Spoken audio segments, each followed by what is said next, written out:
सौतेली बहनें रंगापुर नाम के गांव में शालिनी नाम की एक औरत रहा करती थी। उसे दो बेटियां थी। एक का नाम था शिवानी और दूसरी का सुहानी। शिवानी जब छोटी थी तब उसकी माँ गुजर गई थी, जिसके कारण उसके पिता रघु ने दूसरी शादी कर ली। मगर उनका भी कुछ सालों में बीमारी की वजह से देहांत हो गया और इसी वजह से शिवानी के मन में उसकी माँ और बहन के प्रति प्रेम उत्पन्न नहीं हो पाया। शिवानी और सुहानी में हमेशा झगड़ा हुआ करता था। दोनों भी बहनें एक दूसरे से कभी प्यार से बात नहीं करती थी। शालिनी ये सब देख बड़ी चिंता में रहा करती थी। ऐसे ही एक दिन, शिवानी सुहानी चलो आ जाओ, खाना खा लो। हाँ माँ आई। हाँ माँ मैं भी आई। ऐसा कहकर दोनों बेटियां वहाँ आ जाती है और देखती है तो उनकी माँ ने उन दोनों के लिए गाजर का हलवा बनाया था। वो देख सुहानी और शिवानी बहुत खुश हो जाती है। माँ तुमने ये हलवा मेरे लिए बनाया है, मुझे बहुत पसंद है। मुझे पता है कि मेरी दोनों बेटियों को हलवा कितना पसंद है, इसीलिए तो मैंने तुम दोनों के लिए हलवा बनाया है। और मेरे लिए माँ? अरे हाँ बेटी, मैंने तुम्हारे लिए भी बनाया है। चलो अब जल्दी से खा लो, तुम दोनों को कॉलेज भी तो जाना है ना। जी माँ मैं ये कटोरी ले लूँ, मुझे जल्दी पहुँचना है कॉलेज में। हाँ ले लो। और सुहानी तुम ये वाली कटोरी ले लो। जी माँ। दोनों भी हलवा खाती है और एक दूसरे की ओर बहुत गुस्से से देखकर वहाँ से चली जाती है। वो दोनों भी कॉलेज में एक साथ पढ़ा करती थी। फर्क सिर्फ इतना था कि शिवानी 3rd ईयर में थी और सुहानी 1st ईयर में। उन दोनों में 2 साल का अंतर था। फिर भी दोनों में हमेशा नोकझोंक हुआ करती थी, जैसे कि वो दोनों एक दूसरे की दुश्मन हो। ऐसे ही एक दिन, दीदी मेरे कॉलेज की ट्रिप जाने वाली है, तुम्हारी भी ट्रिप जाने वाली है क्या? हाँ मेरी भी जाने वाली है, मगर मेरा जाने का मन नहीं है। क्यों दीदी? क्योंकि वहाँ पे तुम हो। मुझे भी कोई शौक नहीं है तुम्हारे साथ आने का, मैंने ऐसे ही पूछ लिया। मैं जा रही हूँ। शिवानी और सुहानी एक दूसरे की ओर मुंह फेरकर वहाँ से चली जाती है। अगले दिन दोनों भी कॉलेज में जाती है। तब उनके टीचर उनसे पूछते हैं, शिवानी तुम कॉलेज की ट्रिप में आने वाली हो? जी सर मैं आने वाली हूँ।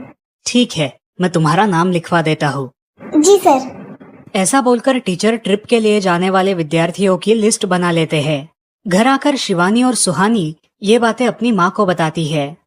सुहानी शिवानी तुम दोनों ट्रिप के लिए जा रही हो, मगर वहाँ जाके झगड़ा मत करना, नहीं तो ट्रिप पे जाने की कोई जरूरत नहीं है। नहीं माँ हम झगड़ा नहीं करेंगे।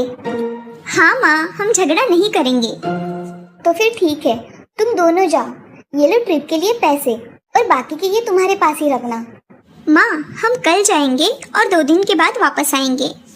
ठीक है चलो अब सो जाते हैं, कल तुम दोनों को निकलना है। अब वो सब खाना खाकर सो जाती है। अगले ही दिन सुबह उठकर वो दोनों भी अपने अपने बस में बैठकर ट्रिप के लिए निकल जाती है और इधर शालिनी अपने काम में व्यस्त हो जाती है। ऐसे ही कुछ देर बाद शालिनी को शिवानी का फोन आता है। माँ हम दोनों यहाँ ट्रिप की जगह पहुँच गए हैं। अच्छा बेटी तुम दोनों ठीक हो ना? हाँ माँ मैं रखती हूँ, हमें यहाँ अलग अलग स्पॉट देखने जाना है। ठीक है, और जब वक्त मिले तो फोन कर देना। हाँ माँ, अपना और सुहानी का ख्याल रखना। हाँ माँ।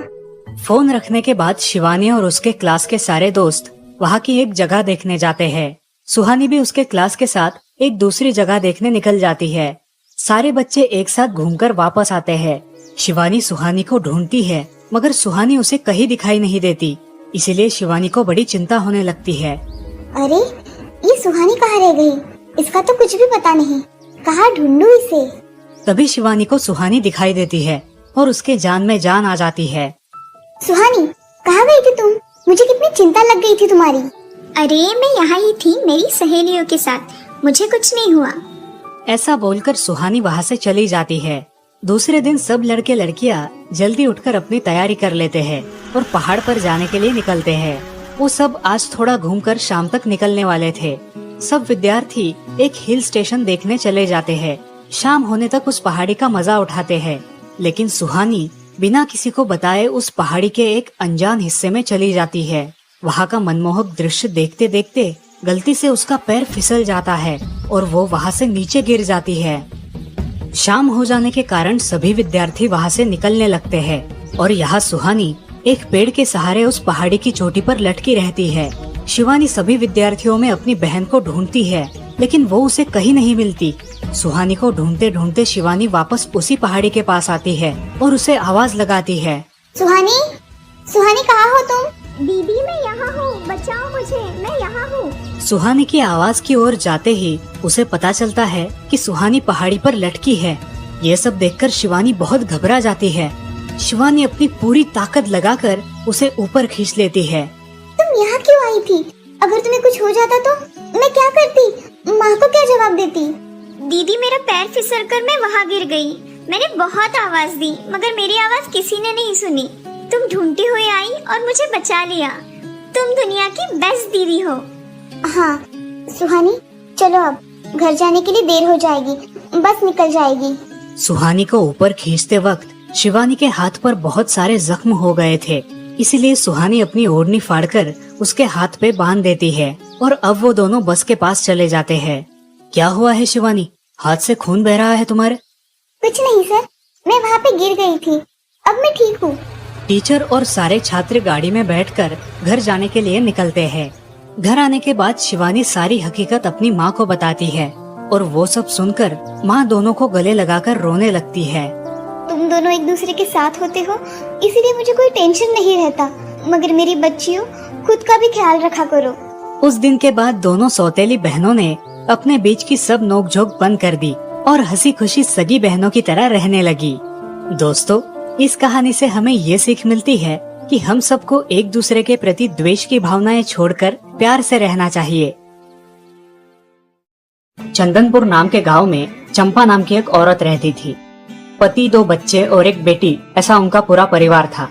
उसका पति श्रीधर पोस्ट ऑफिस में जॉब करता था। उसके कमाई से ही घर चलता था। चंपा ने अपने घर के सामने एक छोटी सी दुकान खोल के रखी थी। उससे उसे जो भी मुनाफा होता वो अपनी बेटी की शादी के लिए जमा करके रखती। ऐसे ही बहुत दिन बीत जाते हैं। अब बच्चे भी बड़े हो जाते हैं। बड़ा बेटा अशोक डॉक्टर और छोटा बेटा रवि वकील बन जाता है और दोनों अपनी ट्रेनिंग पूरी करने लगते हैं। एक दिन उनकी बहन ज्योति के लिए एक अच्छा रिश्ता आता है और ज्योति की शादी पड़ोस के गांव के सरपंच जी के बेटे से हो जाती है। ज्योति बहुत ही कामचोर और गुस्सा करने वाली होती है। इसी कारण उसके ससुराल से उसे निकाल दिया जाता है। वो अपने पति को लेकर अपने मायके रहने आती है। अब चंपा का जमाई दुकान चलाता है और चंपा और ज्योति आराम से वहाँ रहती है। अरे ज्योति, जरा अपने कामचोर पति को कुछ काम करना क्यों नहीं सिखाती हो? कुछ काम का नहीं है वो। अरे हाँ माँ, उनके पिताजी ने तो उन्हें ही घर से निकाल दिया और हमारे माथे मर दिया। जाने दो, पति है। माँ और बेटी इसी तरह तानेबाजी करती रहती। अब बड़े बेटे अशोक की शादी उन्हीं के गांव के एक लड़की से करा दी गई, लेकिन उस लड़की से भी चंपा बहुत काम करवाती और वो बेचारी सासू माँ का आदर करके सब काम चुपचाप करती थी। एक दिन वो काम करके थक गई और एक जगह पर बैठ गई। ए कामचोर कमला, इतना सारा काम पड़ा है घर में, क्या वो तुम्हारा बाप आके करेगा? चलो उठ, काम कर। हाँ हाँ माँ जी, करती हूँ। ऐसा कह के कमला अपने काम पर लग जाती है और सारा काम खत्म कर देती है। चंपा अपने बेटे अशोक से घर आने के बाद चुगलियाँ किया करती थी। अशोक घर आकर कमला को बहुत भला बुरा कहता और कभी कभी तो उस पर हाथ भी उठाया करता था। ये सब रवि देखा करता था और रवि को बहुत बुरा लगता था। अशोक मारने आता तो रवि बीच में पड़ जाता और माँ बाप को डांटता था और वही झगड़ा खत्म हो जाता था। ऐसा बहुत दिन चलता रहा। रवि को रंजना नाम की एक लड़की बहुत पसंद थी, जो कि एक न्यूज रिपोर्टर थी। क्या तुम मुझसे शादी करोगी? मुझे तुम बहुत पसंद हो। हाँ, मगर रवि, तुम्हारे घर में तुम्हारी माँ का बर्ताव मुझे बिल्कुल पसंद नहीं है, इसीलिए पहले तुम इसका कोई हल निकालो। अरे रंजना, मैं हूँ ना तुम्हारे साथ, तुम्हें टेंशन की क्या बात है? मगर रवि, तुम भी अगर मुझे मारने पीटने लगे तो मैं तुम्हें कोर्ट में खींचूंगी। अरे हाँ बिल्कुल, वो तो तुम्हारा अधिकार है।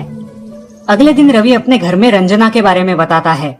रवि की माँ चंपा उसे साफ मना कर देती है। रवि, तुम्हें कुछ समझ आता है या नहीं? अपनी बिरादरी की लड़की से शादी करो बेटा। इस घर में ये आखिरी शादी है और मेरे भी कुछ अरमान है बेटा। अजय, आप कुछ कहते क्यों नहीं? हाँ बेटा, तुम्हारी माँ सही कह रही है, तुम इसकी बात मान जाओ बेटा। नहीं पापा, मैं शादी करूंगा तो सिर्फ रंजना से, वरना मैं शादी नहीं करूंगा। सब चुप हो जाते हैं। अगले दिन रवि मंदिर से शादी करके घर आता है। सब अचरज से रवि की ओर देखते हैं और चुपचाप अपने कमरे में चले जाते हैं। कमला उन दोनों का स्वागत करती है और वो दोनों अपने कमरे में जाते हैं। कैसे लगा मेरा घर? अच्छा है, मगर सब मिलजुल के रहे तो और भी अच्छा होगा। रंजना, तुम्हें मेरी माँ को सबक सिखाना होगा, तभी घर के सारे सदस्य ठीक हो जाएंगे। ठीक है रवि, जैसा तुम चाहो। अगले दिन रंजना अपने घर के मंदिर में पूजा करने जाती है।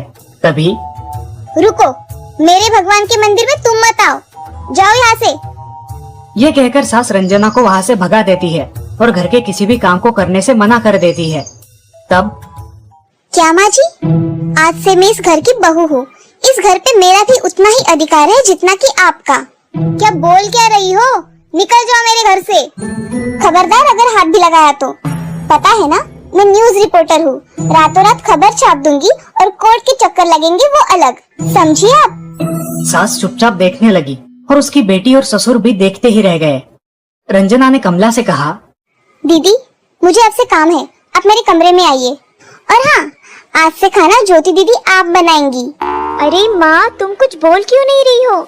ये मुझे काम करने को बोल रही है। अजी सुनते हो? चलो मेरी मदद करो। हाँ आता हूँ। ज्योति किचन का काम करने चली गई और सास बाहर का काम करने लगी।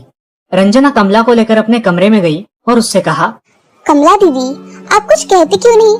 आप चुपचाप सह लेती हो, उसका ये नतीजा है। अब देखो दीदी कैसे काम कर रही है। आप कुछ काम करती थी क्या शादी के पहले? नहीं रंजना, मगर अब घर से ही अपना खुद का कुछ व्यवसाय शुरू करने का सोच रही हूँ। बहुत अच्छे दीदी, अब आप किसी से मत डरिए, हम हैं आपके साथ। सच में किसी के साथ होने का कितना महत्व होता है। अब उसकी सासू माँ ही घर के सारे काम करने लगी थी और ज्योति को काम करवाने की वजह से ज्योति भी अपने ससुराल जाने की सोच रही थी। अजी, यहाँ तो काम वाली से भी ज्यादा बुरी हालत हमारी हो गई है। चलो हम हमारे घर चलते हैं, सब है हमारे यहाँ। अरे रे, आप कहाँ चली? अभी भी काम बाकी है। ज्योति का पति रंजना से धन्यवाद कहता है और ज्योति को लेकर अपने घर चला जाता है। अब सासू माँ एक दिन पूरा काम करके इतना थक जाती है कि उसके बदन में बहुत दर्द होने लगता है। तब दोनों बहू सास के पास चली आती है और एक बहू सास के पैर दबाती है तो दूसरी बहू सर दबाती है। सासू माँ उठकर रोने लगती है। मुझे माफ कर दो मेरी बेटियों, अब से कभी ये गलती नहीं होगी। सास को उसके किए पर पछतावा होता है और ये देखकर घर के सभी सदस्य बहुत खुश हो जाते हैं। रवि और रंजना भी बहुत खुश होते हैं। वाह बहू, जो आज तक नहीं हुआ वो तुमने करके दिखाया। बहू हो तो ऐसी। रंजना अपने बर्ताव के बदले माफी मांगती है और अब सब लोग खुशी खुशी रहने लगते हैं। तो दोस्तों, इस कहानी से हमें ये सीख मिलती है कि हम सब मिलके परिवार बनता है और हम सब परिवार का महत्वपूर्ण अंग होते हैं। परिवार के काम मिल बांट कर करना ये हमारी वैयक्तिक जिम्मेदारी है। और मजेदार वीडियो देखने के लिए लाइक एंड सब्सक्राइब करें।